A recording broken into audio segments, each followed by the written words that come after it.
O poşetin içinde.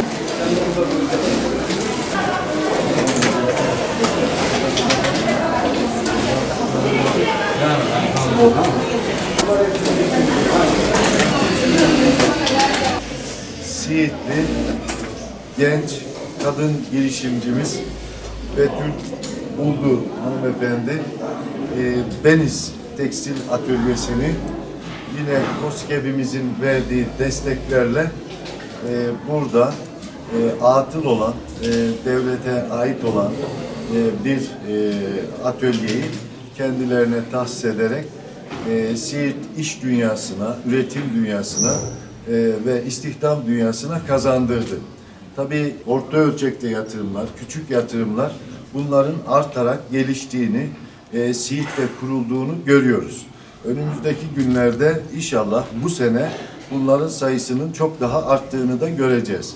Tabii bu yatırımın burada olması, bunu genç bir hanımefendinin, kadın bir girişimcinin Siirt'e kazandırması, hem kadınların iş hayatına katılması ve burada çalışanların da kadın olması, genç kızlarımızın olması, kadının iş hayatına, istihdamda önceliklendirilmesi çok önemli bir konudur. Sosyal Yardımlaşma Dayanışma Vakfımız bu binayı tahsis etmekle Sanayi Ticaret İl Müdürlüğümüz, KOSGEB Müdürlüğümüz ve bütün emeği geçen arkadaşlara çok teşekkür ediyoruz. Bütün önceliğimiz istihdamın artması, Siirt'te işsizliğin azalması, gençlerimizin iş bulması.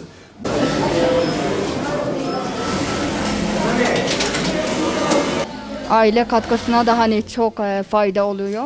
Hani tavsiye ediyorum yani çoğu insanlara, boşta olanlara evde. Kaç kişilik bir ailesiniz? 8 kişilik bir aileyiz. Evde kaç çalışan var? Evde 4 çalışan var. Hani bende de 5 zaten. Daha çok faydam dokunuyor. Hani memnunum çalışmaktan. Evimize de yakın zaten. Hani sonuçta yürüyerek de gidip gelmiyoruz. Servis olsun, yemeği olsun. Çalışmak için geldim. Burası daha avantajlı benim için. Aileme destek olmak için katıldım ben de buraya. Yani burada olmaktan mutluyum ben de. Yani 3 abim çalışıyor, bir de ben. Diğerleri zaten bekar. Öyle yani ben de onlara destek olmak için çalışıyorum zaten. Burada olmaktan zaten mutluyum. Onların izniyle de geldim.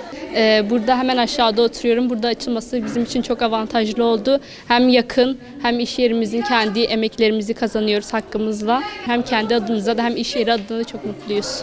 Hem ekonomik olarak da hem kendi adıma da hem ailemin adına da büyük bir katkı olacağını düşünüyorum. Özellikle bayanların burada çalışması daha avantajlı. Kendimizi daha rahat hissediyoruz.